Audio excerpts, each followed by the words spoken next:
আপনি বাংলাদেশের যে কোনো প্রান্তেই ভ্রমণ করেন না কেন, যখনই আপনি বাসের টিকিট কাটতে যান তখন একটা প্রশ্ন অবশ্যই সবার মাথায় আসে, এসি বাসে যাব নাকি নন এসি ভালো হবে। একদিকে ঠান্ডা আরামদায়ক এসি কোচ, অন্যদিকে খোলা বাতাস কম ভাড়ার নন এসি বাস। কিন্তু আসলেই কোনটা বেশি কমফোর্টেবল, কোন বাসে ঝাঁকি কম হয়, এছাড়াও বাংলাদেশের রাস্তায় কোন ধরনের বাস অ্যাকচুয়ালি বেশি প্র্যাকটিক্যাল। আজকের ভিডিওতে আমরা আপনাদের জানাবো এর real experience, comfort, safety, cost, seat quality সবকিছুই। ভিডিওর শেষে আপনি নিজেই ডিসাইড করতে পারবেন আপনার জন্য কোন বাসটি বেস্ট হবে। তো চলুন বন্ধুরা, শুরু করা যায়। তবে আপনি যদি আমাদের চ্যানেলে নতুন হয়ে থাকেন, অবশ্যই আমাদের চ্যানেলটি সাবস্ক্রাইব করে আমাদের ভিডিওতে একটি লাইক দিয়ে আমাদের সাথেই থাকবেন। বাংলাদেশে গত কয়েক বছরে এসি বাসের পপুলারিটি অনেক বেড়েছে, বিশেষ করে লং রুটে। এর কারণ হচ্ছে ঠান্ডা পরিবেশ, বাইরের শব্দ কম আসে, কম্পারেটিভলি স্মুথ একটা এক্সপিরিয়েন্স পাওয়া যায়। এছাড়াও রয়েছে অনেক কমফোর্টেবল সিট, প্রিমিয়াম ইন্টেরিয়ার, এছাড়াও ইউএসবি চার্জার, ফ্রি ওয়াইফাই, এমনকি কিছু বাসে তো বাথরুমও আছে। বিশেষ করে গ্রিন লাইন,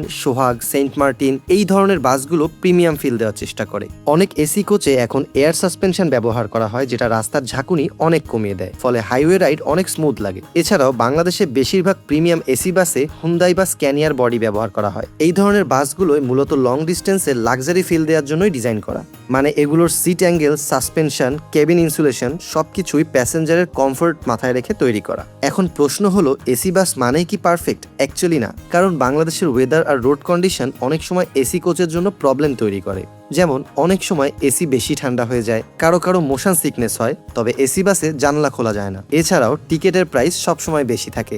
এখন আসি নন এসি বাসে। অনেকেই ভাববেন নন এসি মানেই আনকমফোর্টেবল, কিন্তু বাস্তব কিছু রুটে নন এসি বাস অ্যাকচুয়ালি বেশি প্র্যাকটিক্যাল, বিশেষ করে শর্ট রুট বা মিডিয়াম রুটে। এর পেছনে কারণ হচ্ছে এর ভাড়া কম, আপনি জানালা খুলে বাতাস খেতে পারবেন। অনেক সময় মাল্টিপল স্টপেজ হয়, যার কারণে অনেকের ওয়াশরুমে যাওয়ার প্রবলেমটাও সলভ হয়ে যায়। এছাড়াও নন এসি বাসে মোশন সিকনেসটা কম্পারেটিভলি কম হয়। আর বাংলাদেশের অনেক কিংবদন্তি বাস কোম্পানি যেমন হানিফ, সোহাগ, নাবিল, সাকুরা, এনা তাদের নন এসি সার্ভিস দিয়ে ম্যাসিভ পপুলারিটি পেয়েছে। এবার একটু টেকনিক্যাল কথা বলি।